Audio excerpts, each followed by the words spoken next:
कर्नाटका, तेलंगाना, उड़ीसा, महाराष्ट्र, हरियाणा कोई ऐसे प्रदेश हो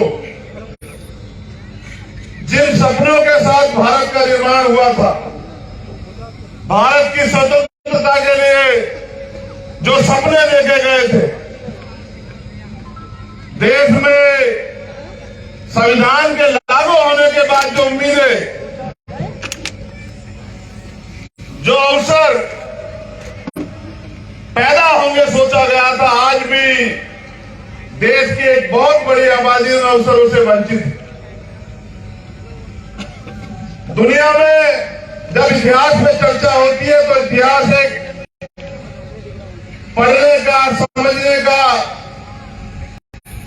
एक ऐसा अध्याय इतिहास, अगर आपको इतिहास की जानकारी नहीं होगी तो शायद आप अपने जीवन में बिना बहुत कुछ अर्जित किए ही आगे बढ़ते रहेंगे। इतिहास से जो ज्ञान पैदा होता है, इतिहास की जानकारी से जो ज्ञान पैदा होता है, उस ज्ञान से जो चेतना उत्पन्न होती है, इतिहास की जानकारी हमें बताती है कि हम अपने मुल्क में किस तरह की समस्याओं से, किस तरह के व्यवहार से होकर गुजरे हैं। तो भारत का इतिहास ये कहता है कि भारत चंद्रगुप्त मौर्य का देश, भारत सम्राट अशोक का देश है, और वो सब हमारे पूर्वज हैं जिन्होंने, जिनके राज में देश अखंड भारत हुआ करता था।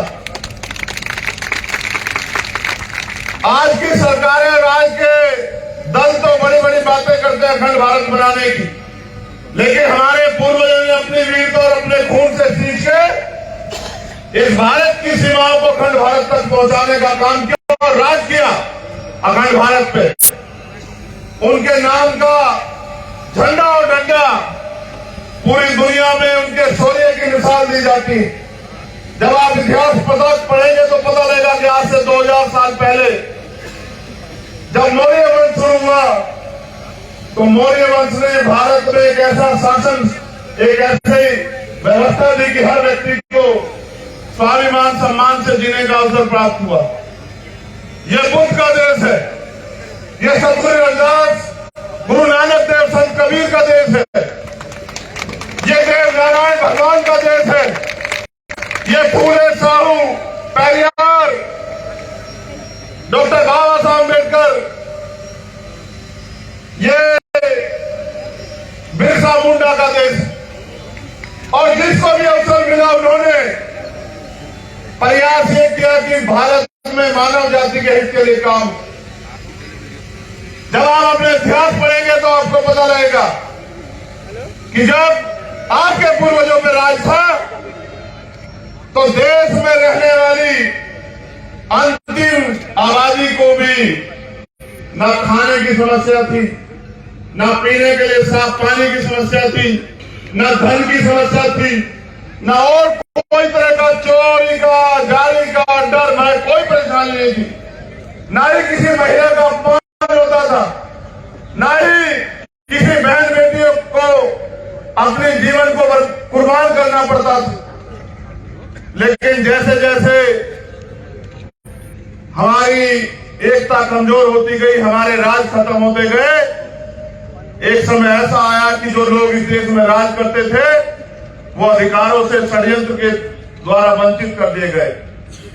फिर एक रहबर पैदा हुए, उन्होंने उस गुलामी को काटने के लिए अपना पूरा जीवन और अपने 4 बच्चों की कुर्बानी दी, और फिर इस देश के लोगों को स्वाभिमान सम्मान और अवसर से जीने के लिए भारतीय संविधान दिया। एक ऐसा संविधान, एक ऐसा ग्रंथ जो भारत में रहने वाले अंतिम व्यक्ति को भी अवसर और सम्मान का जीवन देता। देश की महिलाओं को जहां पैर की जूती के बराबर समझा जाता था, उन महिलाओं को डॉक्टर, इंजीनियर, IAS, IPS, यहां तक कि सरपंच और विधायक और मंत्री बनने का भी अधिकार, राज्यपाल और राष्ट्रपति, मुख्यमंत्री बनने का भी अधिकार देता। देश के SC, ST को, OBC को, जिनको वंचित रखा गया, उनको नए अवसर देता है। लेकिन सामाजिक साथियों, वो अवसर तब प्राप्त होंगे क्योंकि आजादी के बाद 70 साल से ज्यादा का समय बीत गया। मैं राजस्थान की बात करता हूं, कभी किसी की सरकार बनवाते हो, कभी किसी की सरकार बनवाते हो, लेकिन ईमानदारी से पूछो खुद से कि क्या आज भी आपको इंसानों जैसा स्वाभिमान, सम्मान और अधिकारों के साथ जीने का अवसर राजस्थान में प्राप्त हो रहा है? क्या बताओ? मैं अगर घटनाओं का जिक्र करूंगा तो मेरा सीना छन्नी होगा, तो आपका भी सीना बिना छन्नी में नहीं रहेगा। आपको जितेंद्र मेघवाल याद होगा कि मूछे रखने पे उसको अपनी जान जो है कुर्बान करके कीमत चुकानी पड़ी। आपको इंदर मेघवाल याद होगा जिसको मटकी से पानी पीने पे अपनी जान देकर जो है कीमत चुकानी पड़ी। आपको ओम प्रकाश याद होगा कि न्याय न मिलने पे उस मेरे छोटे भाई ने जो है अपनी जान कुर्बान कर दी, सुसाइड की, और मुझे पत्र लिख के कहा कि भाई मेरा अंतिम संस्कार आप आके करना।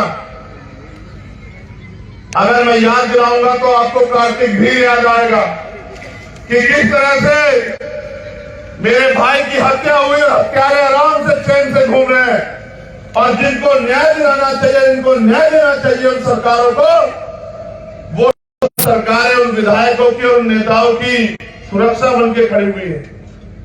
ऐसे राजस्थान में जी रहे हो आप लोग। मैं अगर घटनाएं बताऊंगा तो शाम हो जाएगी। यहां बैठा एक नौजवान खुद से पूछे क्या आजाद भारत में आपको स्वाभिमान, सम्मान और हक अधिकारों के साथ जीने का अवसर मिलना चाहिए, नहीं मिलना चाहिए? बताओ। क्या आप जब मेहनत मजदूरी करते हो और बाबा साहब अम्बेडकर ने राज्य व्यवस्था करने के लिए आपको वोट का अधिकार दिया, तो फिर आपकी जवानी, आपका संघर्ष अंगड़ाई क्यों नहीं ले रहा? याद करो, इतिहास पहले राजे महाराज तलवार भालों से, घोड़े हाथियों में, ऊंट पे बैठ के युद्ध होते थे, जाने जाती थी, तब जाकर राज्य व्यवस्था परिवर्तन होती थी। आज आप यहाँ जमीन पर बैठे वापस लिए, आपने दूसरी सरकार को बदलने के लिए इनकी सरकार बनाई, और इनकी सरकार ने क्या किया? आप मुझसे प्यार करते हो, आप भीम आर्मी से प्यार करते हो, अपने समाज से प्यार करते हो, तो मेरे साथ ये किया सरकार ने कि जब मैं सीएचए के भाई की लड़ाई लड़ने के लिए आया, भाइयों बहनों की, तो 4 दिन यहाँ की सरकार ने मुझे जेल में डाल के रखा। मुझे रात को होटल में सोते हुए को और चुपचाप होकर कि हमारे साथ चलना पड़ेगा, ले जाकर निर्दोष होते हुए मेरे साथियों को मुझे जेल में डालने का काम किया। ये दिया यहाँ की सरकार ने आपके भाई को और आपके स्वाभिमान, सम्मान को।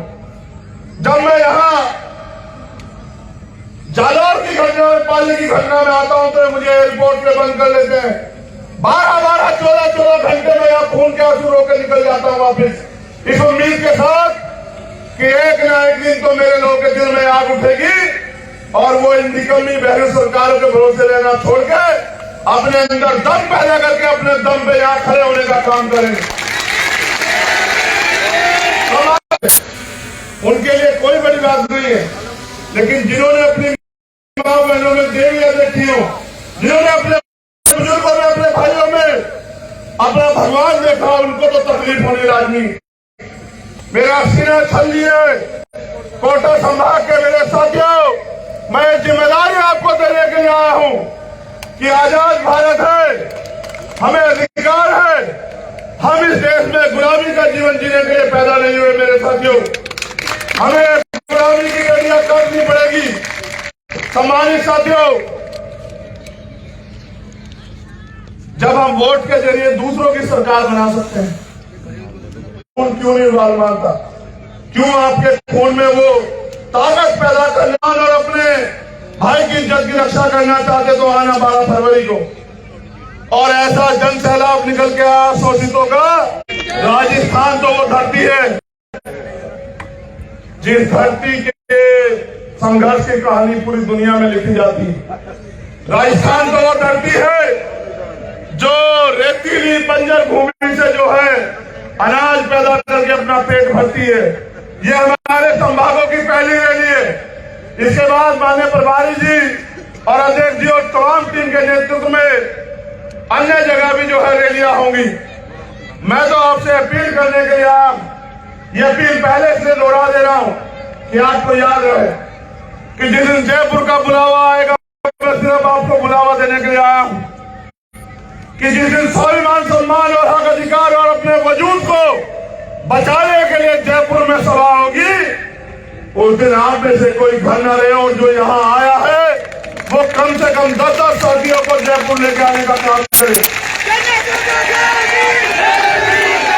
बताओ मेरे हाथ मजबूत करोगे नहीं करोगे, बताओ। एक और बात का जवाब दो। हमारे लोग बड़े सीधे सच्चे लोग हैं। देखो, गौर करना, मैंने अपने नेता, अपने आदर्श मान्यवर साहब काशीराम से सीखा